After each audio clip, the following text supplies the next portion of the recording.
आपके सामने।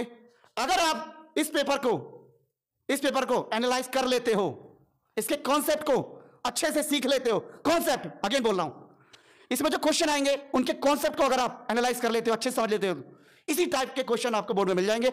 आप धुआं उठा देंगे, धुआं उठा देंगे। समझ रहे हो आप? कल्याण हो जाएगा बच्चों का। जिसने बच्चे ने अब तक तैयारी नहीं करी है, जो डरा हुआ है, अगर वो इन क्वेश्चंस को, ये जो मैंने क्वेश्चन बोले हैं पेपर वाले, इन क्वेश्चंस के कॉन्सेप्ट को अच्छे से कर ले, तो मैं आपको भरोसा देता हूं कि आप पेपर को उड़ा दोगे। ऑल द बेस्ट इस चीज के लिए, और बहुत थैंक यू वेरी मच। अगर आप शेयर कर रहे हैं तो नोटबुक ले लो, पेन ले लो, और क्वेश्चन पे चलो डायरेक्ट। क्वेश्चन, पहला क्वेश्चन ध्यान से देखो, एक परिमेय संख्या का दशमलव प्रसार सदैव कैसा होता है? तो यहाँ पे 4 ऑप्शन आएंगे, ऑप्शन 4 ही आएंगे बेटा, हिंदी का पेपर भी आप देख आए होंगे या पहले, तो 4 ऑप्शन इस बार आ रहे हैं यूपी बोर्ड वालों के लिए।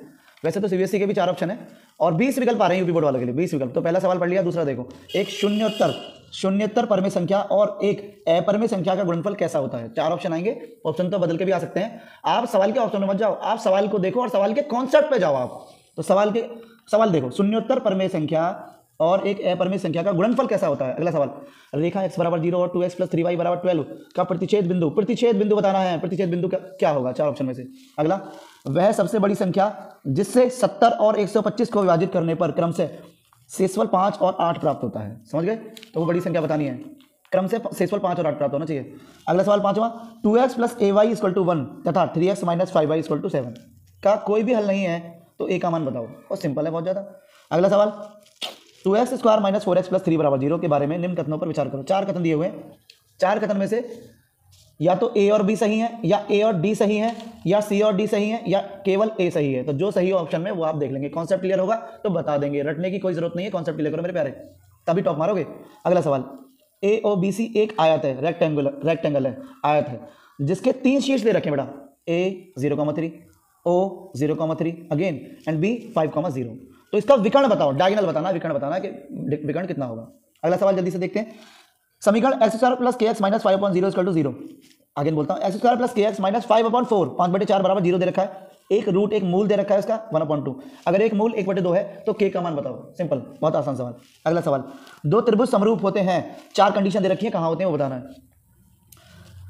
10वां सवाल, यदि एक समकोण त्रिभुज ABC में कोण C बराबर 90 डिग्री, AC बराबर 3 सेंटीमीटर और BC बराबर 4 सेंटीमीटर, तो बिंदु C से जाने वाली माध्यिका की माप बताओ। माध्यिका मतलब मीडियन बताओ, ठीक है।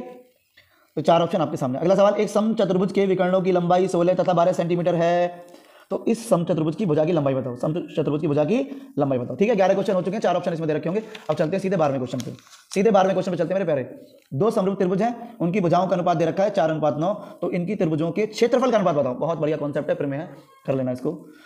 अगला सवाल, ट्रिग्नोमेट्री का सवाल देखो, 4 tan थीटा 4 tan थीटा = 3, तो 4 sin थीटा - cos थीटा बटे 4 sin थीटा + cos थीटा का मान बताओ। बहुत बढ़िया, लाल बटे कक्का से कर सकते हो, पाकिस्तान भूखा प्यासा हिंदुस्तान हरा भरा, वो वाले कॉन्सेप्ट से कर सकते हो चाहो तो, त्रिभुज बना के, ट्रायंगल बना के। अगला सवाल, sin 75 डिग्री बटे cos 15 डिग्री का मान क्या होगा? सिंपल। अगला सवाल 15वां सवाल, एक वृत्त का परिमाप वर्ग के परिमाप के बराबर है, तो उनके क्षेत्रफल का अनुपात बताइए। बहुत बढ़िया। अगला सवाल, 2 गोलों के आयतनों का अनुपात 64:27 है, उनके पृष्ठीय क्षेत्रफल का अनुपात बताइए। सरफेस एरिया का अनुपात बताओ।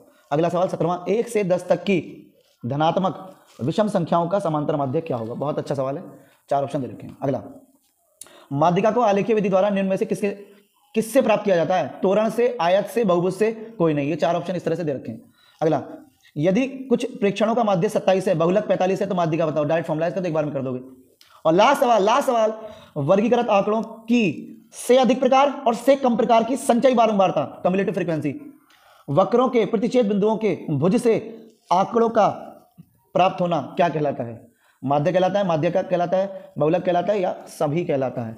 सेक्शन ए कंप्लीट हो चुका है। सेक्शन बी की ओर आते मेरे प्यारे। सेक्शन बी जल्दी से आओ, 2 सेक्शन आ रहे हैं पेपर में। सेक्शन एक 20 क्वेश्चन सेक्शन बी पे आओ और उसकी तरफ देखते हैं। उसके पहले क्वेश्चन को सारे खंड करने हैं, इसमें सभी खंड कीजिए।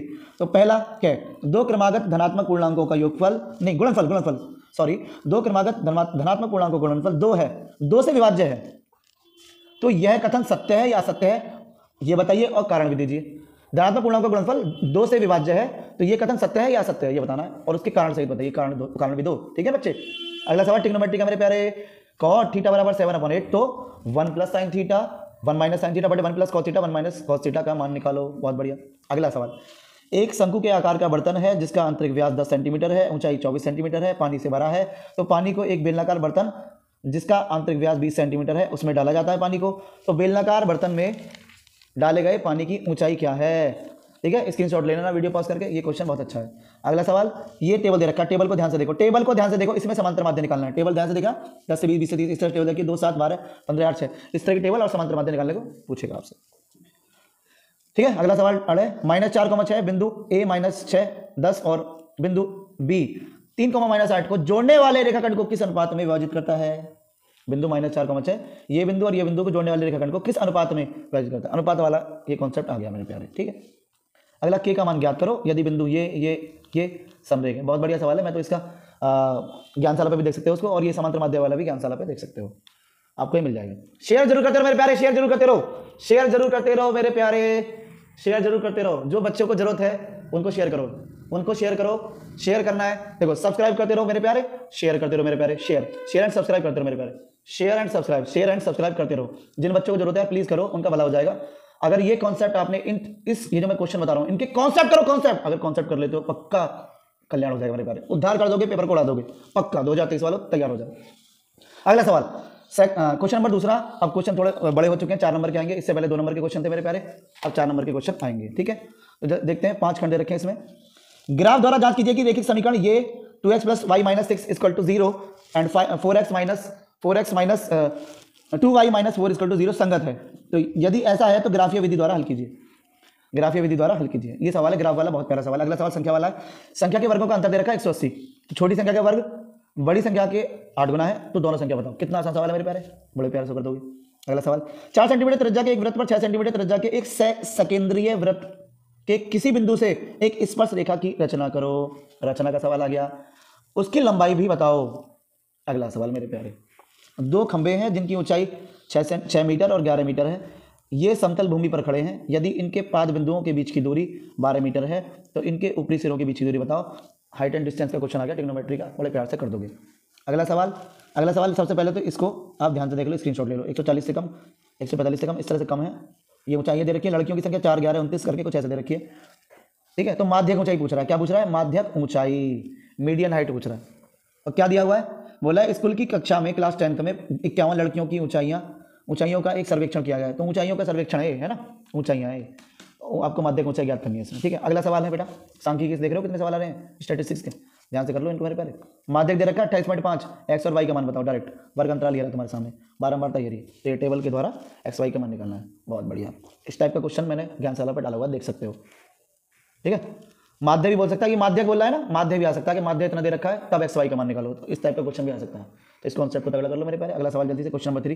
तो ये 4 नंबर के हो गए, पहले 2 नंबर के आएंगे फिर 4 नंबर के आएंगे। अब चलते हैं 6 नंबर वाले क्वेश्चनों पे, लॉन्ग क्वेश्चन पे चलते हैं। आप 6 नंबर वाले क्वेश्चनों पे बेटा 6 नंबर के सवाल आएंगे, कोई बात नहीं, ध्यान से देखो, ध्यान से देख लो, ध्यान से देख लो, स्क्रीनशॉट ले सकते हो, मैंने अब तक एनालाइज कर दिया यहाँ तक, स्क्रीनशॉट ले लो।